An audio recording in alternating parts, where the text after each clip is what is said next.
ओम नमः शिवाय। आज दर्शन करते हैं भगवान शिव के अति प्राचीन, अति अद्भुत, अति विशाल, अति भव्य और अति पवित्र मंदिर के दर्शन करने ले चलती हूँ आपको। मंदिर है तंजावुर का बृहदेश्वर मंदिर। मंदिर सैकड़ों साल से भारत के इतिहास, संस्कृति, आध्यात्म का साक्षी है। यह मंदिर कावेरी नदी के किनारे तंजावुर, तमिलनाडु में है और चेन्नई से 350 किलोमीटर की दूरी पर है। मंदिर के अनेक स्थानीय नाम हैं, जैसे राजराजेश्वरम अर्थात राजराज चोल वंश के जो शासक थे उनके ईश्वर, राजराज चोल के ईश्वर राजराजेश्वरम। तंजाई पेरिया कोविल, तंजावुर का विशाल मंदिर। दक्षिण मेरू, बड़ा मंदिर। बृहदेश्वर मंदिर अनेक नामों से प्रसिद्ध है। बृहदेश्वर मंदिर चोल वास्तुकला या द्रविड़ वास्तुकला का अद्भुत आकर्षक नमूना है। मंदिर ऊंचे प्लेटफॉर्म पर बनाया गया है। मंदिर पूर्व से पश्चिम लगभग 241 मीटर और उत्तर से दक्षिण 122 मीटर है, रेक्टेंगल में है। इसे चोल शासक राजराजा प्रथम ने 1003 से 1010 में तैयार किया। यह आज यूनेस्को वर्ल्ड हेरिटेज साइट है। मंदिर पूर्वाभिमुख है और पहले इसके चारों ओर पानी से भरी खाई थी, अब वह भर दी गई है।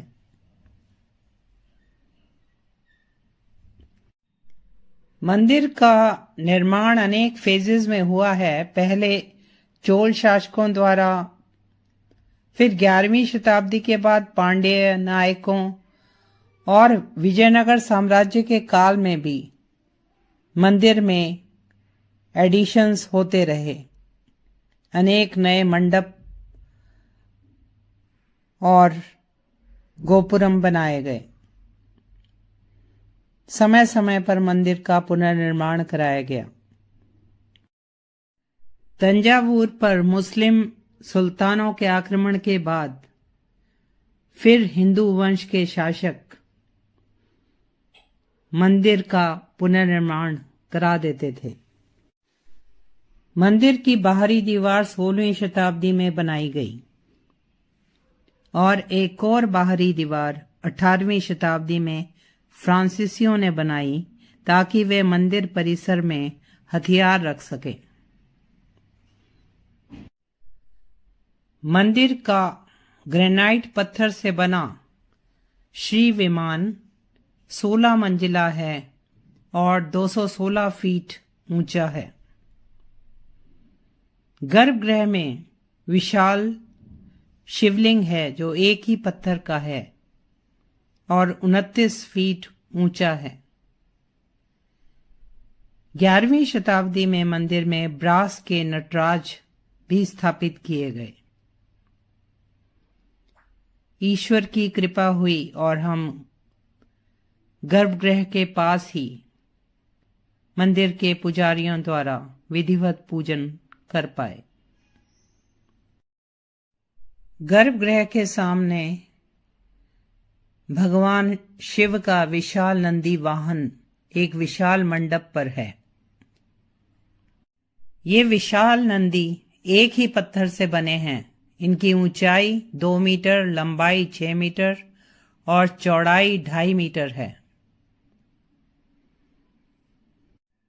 नंदी मंडप के सीलिंग पर सुंदर कलाकारी है जो नायक काल की है। महामंडप की दीवारों पर भैरव, माँ दुर्गा, माँ सरस्वती, दूसरी दीवार पर गणेश जी, विष्णु भगवान और गजलक्ष्मी उकेरे गए हैं। मुख्य द्वारों पर द्वारपाल बने हैं। कॉरिडोर की दीवारों पर नृत्य मुद्राएं पाषाण पर उकेरी हुई हैं। मंदिर में चोल, पांड्य और नायक शासकों की अनेकों इंस्क्रिप्शंस दीवारों पर खुदी हैं जो तमिल और संस्कृत में लिखी हुई हैं। गर्भगृह और नंदी मंडप के बीच मुख मंडप और महामंडप हैं। मंदिर का सुंदर परिक्रमा पथ है।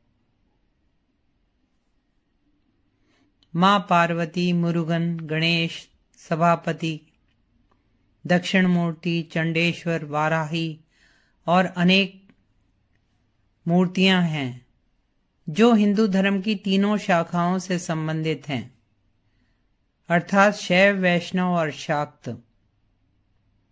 पार्वती, मुरुगन और नंदी के मंडप 16वीं-17वीं शताब्दी के नायक काल के हैं। मराठों ने भी मंदिर के रखरखाव में महत्वपूर्ण योगदान दिया। यह मंदिर इसलिए भी अद्भुत है क्योंकि यहाँ अष्टदिक्पालों की मूर्तियां हैं। अष्टदिक्पाल अर्थात जो देवता दिशाओं की रक्षा करते हैं। इंद्र, अग्नि, नैऋति, वरुण, कुबेर, ईशान, यम और वायु। मंदिर में ऐसे स्तंभ भी हैं जिनमें अलग अलग संगीत निकलता है। त्योहारों में इस मंदिर में तीर्थयात्रियों और श्रद्धालुओं के लिए आज भी भोजन की व्यवस्था होती है और यह व्यवस्था प्राचीन काल से चली आ रही है। अन्नदान की व्यवस्था 2010 में भारत में इस मंदिर के 1000 वर्ष मनाए गए। इसमें अनेक सांस्कृतिक कार्यक्रम हुए जिसमें एक भरतनाट्यम यज्ञ हुआ जिसमें 1000 नर्तक नर्तकियों ने धार्मिक थीम्स पर नृत्य किया। मंदिर में वैसे वार्षिक 10 दिन चलने वाला नृत्य उत्सव शिवरात्रि के आसपास आयोजित किया जाता है जो प्रभु को नाट्यांजलि अर्पित की जाती है। मंदिर का 1000 साल मनाने के लिए, सेलिब्रेशन के लिए भारतीय डाक विभाग ने भी श्री गोपुरम की टिकट निकाली थी और आरबीआई ने 5 रुपए के सिक्के पर मंदिर का मॉडल बनवाया और वही मॉडल 1000 रुपए का सिक्का भी बनवाया गया मुंबई मिंट में और उसमें मंदिर का मॉडल बनाया गया। पुरातत्वविद, इतिहासकार सब चकित हैं कि मंदिर 1,30,000 टन ग्रेनाइट से बना है और मंदिर के आसपास 50 मील तक ग्रेनाइट पत्थर उपलब्ध नहीं है।